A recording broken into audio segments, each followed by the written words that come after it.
Hi friends, I am your host Mr. Sunshine and once again I welcome back to you all on my English learning platform English Shine, a place where my dear ones get higher and reach better in the part of study. So friends, आज हम बात करने वाले हैं class 11th के poem के बारे में जिसका नाम है, आप स्क्रीन पे देख सकते हो, द लेवेंडर टॉप, जिसे लिखा है टेड ह्यूज ने, जिनका जन्म 17 अगस्त 1930 को हुआ था और जिनकी जो डेथ हुई थी 28 अक्टूबर 1998 को हुआ था। और इनके बारे में ये कहा जाता है कि इनका पूरा नाम क्या है, एडवर्ड जेम्स ह्यूज, और ये एक इंग्लिश पोएट है, ट्रांसलेटर है और चिल्ड्रन राइटर हैं। और क्रिटिक्स जो है इन्हें एक बहुत ही बड़ा सम्मान देते हैं, वो क्या है, वो one of the best poet हैं इन अपने जनरेशन के, और साथ ही साथ इन्हें बहुत ही फेमस और रेनोवेट पोएट के रूप में भी जाना जाता है। सो इनकी एक पोएम जो क्लास 11 में मेंशन है जिसका नाम है द लेवेंडर टॉप। जब आप द लेवेंडर टॉप के बारे में बात करते हो तो इसमें वो बताते हैं एक रिलेशनशिप किसके बारे में, द लेवेंडर टॉप और गोल्डफिंच बर्ड के बारे में। ओके, अब इस गोल्डफिंच बर्ड और लेवेंडर टॉप के बीच में जो रिलेशनशिप के बारे में वो बात करते हैं, वो ये बताते हैं कि दोनों का रंग पीला है। ओके, दोनों का रंग क्या है, येलो है, और येलो किस तरीके का है, येलो को यहाँ ये किस तरीके से रिप्रेजेंट कर रहे हैं, साइलेंस, डेथ और ब्यूटी, ये तीन तरीके से उसे यहाँ वो प्रेजेंट कर रहे हैं। तो इन तीनों तरीकों में क्या बहुत ही वैरायटी वाली बात है, चलिए बात करते हैं। The lavender top is silent, quite still. In the afternoon yellow September sunlight, a few leaves yellowing, all its seeds follow down. Okay, अब क्या कह रहे हैं वो, तीन स्टेंजा के बारे में बात कर रहे हैं। मैंने यहाँ पे चार में डिवाइड कर दिया, देख लीजिएगा फर्स्ट, और ये जो पूरी ओवरऑल है ना यहाँ पे, ये इसकी सेकंड है, और ये जो इसकी है ये एक लास्ट है, थर्ड स्टेंजा। सो जो फर्स्ट स्टेंजा है उसमें वो बात करते हैं कि जो बर्ड से, जो गोल्डफिंच बर्ड है ना, ये अभी ये जो गोल्डफिंच बर्ड है अभी इस ट्री पे वो नहीं पहुंच पाई है, ठीक है, ये इसके बारे में है। सेकंड स्टेंजा, जब गोल्डफिंच बर्ड उस ट्री पे आ चुकी है, ठीक है, और जो थर्ड है, यहाँ पे दिखा देता हूँ, गोल्डफिंच बर्ड उस ट्री पे आ चुकी है, और जो थर्ड है उस ट्री पर गोल्डफिंच बर्ड जा चुकी है, ठीक है। सो ये तीनों स्ट्रेंजर्स के बारे में यहाँ बताते हैं कि किस तरीके से सारी चीजें क्लियर हुई हैं। ओके, सो चलिए फ्रेंड्स फर्स्ट स्ट्रेंजर को लेते हैं। The lavender top is silent and quite still. सितंबर का मंथ है और उस सितंबर के सनलाइट वाले मंथ के दोपहर में जो लेवेंडर टॉप है, जो ट्री है, वो काफी शांत है। A few leaves yellowing, उसकी कुछ पत्तियां क्या हैं, येलोइंग हो चुकी हैं, पीली पड़ चुकी हैं, and all its seeds fallen, और उसके जो सारे बीज हैं वो गिर चुके हैं। Okay, till the goldfinch comes with a twitching chirp, a suddenly a starmint at a branch end। तो क्या कर रहे हैं, तभी अचानक कहीं से एक चिड़िया, कौन सी, गोल्डफिंच चिड़िया उड़ती हुई आती है और उसके एक ब्रांच पर जाकर बैठ जाती है। A suddenly starmint at a branch end, और उस पेड़ के ब्रांच के एंड पे, मतलब उस ट्री के एक ब्रांच के एंड वाले पार्ट पे क्या होता है, एक चहचहाहट उत्पन्न हो जाती है, जो बर्ड्स की साउंड वाली आवाज है वो उत्पन्न हो जाती है। Then a sleek as lizard and alert and adroit, और जो बर्ड है ना वो काफी अलर्ट है, काफी ज्यादा वहां पे बहुत ही आप कह सकते हो कि बहुत ही अवेयर है वहां के माहौल से, उसे ये लगता है कि यहाँ कुछ खतरा तो नहीं है। सो वो बहुत ज्यादा अलर्ट है और बहुत ही ज्यादा सावधान है। So she enters the thickness and a machine starter. She enters the thickness, और जैसे ही वो इस ट्री में प्रवेश करती क्या होती है, enters the thickness and machine starter of चिटरिंग्स, वहां पर चहचहाहट की आवाज आ जाती है।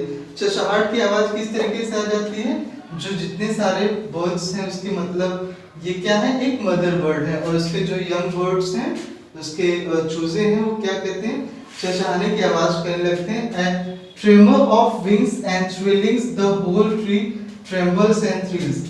और उस पूरे ट्री में क्या हो रहा है कि जब पंछियों की चहचहाने की आवाज आती है, सो क्या होता है, जो पूरा का पूरा जो ट्री है ट्रेम्बल्स एंड थ्रिल्स, वह एक नई ऊर्जा के साथ फिर से भर जाता है। अब यहाँ पे नई ऊर्जा से भरने का मतलब क्या है कि वो ये कहता है कि उसमें ये जो लेवल, ये जो बर्ड है, ये उसमें वो क्या करता है, पेड़ को बहुत ही ज्यादा रोमांचित कर देता है, और जिससे क्या होता है, जो पेड़ अभी तक काफी ज्यादा साइलेंस था, काफी ज्यादा डेड था, अब वो पूरी तरीके से ब्यूटी से भर जाता है, काफी खुश हो जाता है, काफी हैप्पीनेस हो जाता है। It is the engine of her family, she stroke it full, then flirt out to a branch in, showing her barred face identity mask. और वो क्या कह रहे हैं कि गोल्डफिंच बर्ड क्या है, उसके परिवार का एक ईंधन है। किस तरीके से ईंधन है कि वहां पर जब वो पहुंचती है, कौन, गोल्डफिंच बर्ड, जब वो वहां पर पहुंचती है तो क्या होता है, जो पूरा का पूरा जो ट्री है उसमें उसके जो यंग वंस हैं उससे और उस माहौल से क्या होता है, जो डेड ट्री है, जो लेवेंडम टॉप है, जो अभी काफी साइलेंट एंड क्वाइट स्टिल है, वो फिर से ऊर्जा से भर जाता है। और भरने के बाद फिर वहां पे क्या होता है कि जो पूरा का पूरा जो पेड़ है वो बहुत ही ज्यादा रोमांचित हो जाता है, showing her bared face identity mask. और इसके बाद वह फिर से उसी में कहीं ना कहीं खो जाता है। And then with eerie delicate whistle chirp whispering, she launches away towards the infinite and the laburnum subsides to empty। और वो क्या कर रहे हैं, तभी अचानक एक ऐसी घटना होती है कि जो लेवेनम ट्री पे जो अभी तक गोल्डफिंच बैठी हुई थी, अभी वो कहाँ पे है, एक किनारे पर थी। फिर जब वो मिडल में आती है और मिडल में आते आते जब वो किनारे पे आती है, तभी सडनली वो क्या होता है, विसल शर्पिंग विस्परिंग, चहचहाते हुए, कूदते हुए, उछलते हुए वो एक किनारे पर पहुंचती है। And she launches away towards the infinite. और क्या होता है, वो इनफाइनाइट, एक जो अनंत आसमान है, उस जगह पर वो उड़ के चली जाती है। एंड द लेवेनम सबसाइड्स टू एम्प्टी। और जो पेड़ अभी तक बहुत ही चहचहा रहा था, थोड़ा सा जिंदा हो चुका था, जैसा कि राइटर ने कहा है, वो फिर से क्या होता है, सबसाइड्स टू एम्प्टी, अब वो फिर से शांत हो जाता है। सो फ्रेंड्स, ये रही ओवरऑल समरी इस चैप्टर के बारे में। आइए बात करते हैं इसके लिटरेरी डिवाइस के बारे में, जिसे हम एक और चीज कहते हैं, फिगर ऑफ स्पीच। तो जब हम इसके फिगर ऑफ स्पीच के बारे में बात करते हैं, तो इसके फिगर ऑफ स्पीच में बहुत सारी वेराइटीज, बहुत सारी चीजों का यूज होता है, जिसमें से मेनली यहाँ पर यूज की जाती है वो क्या है, एलिट्रेशन। अब एलिट्रेशन में जब हम बात करते हैं तो यहाँ पे एलिट्रेशन में यूज किया गया है सितंबर सनलाइट, देखिए मैंने यहाँ पे लगाया आपके लिए, सितंबर सनलाइट और ट्री ट्रेम्बल्स। यहाँ पे एलिट्रेशन का मतलब क्या है, repetition of constant sound of beginning of two और मोर कंसेक्यूटिव वर्ड्स। और जब सेकंड यहाँ पे ये तो रही बात फर्स्ट की, जब बात करते हैं सेकंड की, तो यहाँ पे जो सेकंड लिटरेरी डिवाइस है उसका यूज हुआ है, वो क्या है, सिमिली का। तो क्या है, स्लीक एज अ लिजार्ड। सो क्या कर रहे हैं, वो बहुत ही ज्यादा अवेयर है। सो स्लीक एज लिजार्ड में वो यहाँ पे क्या बता रहे हैं, comparison between two things using like और एज। अब यहाँ पे वो एक मेटाफर का भी यूज करते हैं, क्या, an indirect comparison between two things generally quietly as a compare. Okay, she interest the thickness and machine starts up. Okay, इसके बारे में यूज करते हैं। और वहां पे it is the engine of her family showing her barred face identity marks. Okay, अब next इसमें फोर्थ है personification, the whole tree trembles and thrills.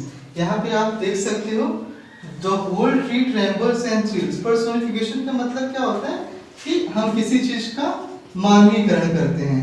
अब किसी चीज का मानवीकरण किस तरीके से करते हैं, कि एक्चुअली में हमें पता है वो ट्री है, वो कभी चल फिर नहीं सकता, वो कूद नहीं सकता, लेकिन इसके बावजूद भी वो क्या कह रहे हैं कि ट्री क्या है, पुनः जीवित हो चुका है और वो फिर से एक नई ऊर्जा संचालित कर रहा है। ट्रेबल से मतलब कांपना भी होता है। ओके, अब बात करते हैं फिफ्थ के बारे में। तो फिफ्थ में यहाँ पे ट्रांसफर्ड एपिथेट, इसमें फिगर ऑफ स्पीच है, जो क्या कहते हैं, एक अलग figure of speech where the adverb is transferred to another noun, her valid face identity mask, her valid face identity mask. So friends, ये रही ओवरऑल समरी आपके पोएट से लेके एक्सप्लेनेशन, और साथ ही साथ इसमें लिटरेरी डिवाइसेस का भी मैंने पूरी कोशिश की है कि मैं आपको पूरा एक्सप्लेनेशन पूरे इस एक शॉर्ट वीडियो में समझा पाऊँ। बट इसके बावजूद भी अगर आपकी कोई क्वेरी हो, कोई कमेंट हो, तो नीचे आप कमेंट बॉक्स में मेंशन करना ना भूलें। इसके अलावा अगर आप हमारे चैनल पे नए हो तो प्लीज़ प्लीज़ प्लीज़ हमारे चैनल को जरूर सब्सक्राइब कर लें।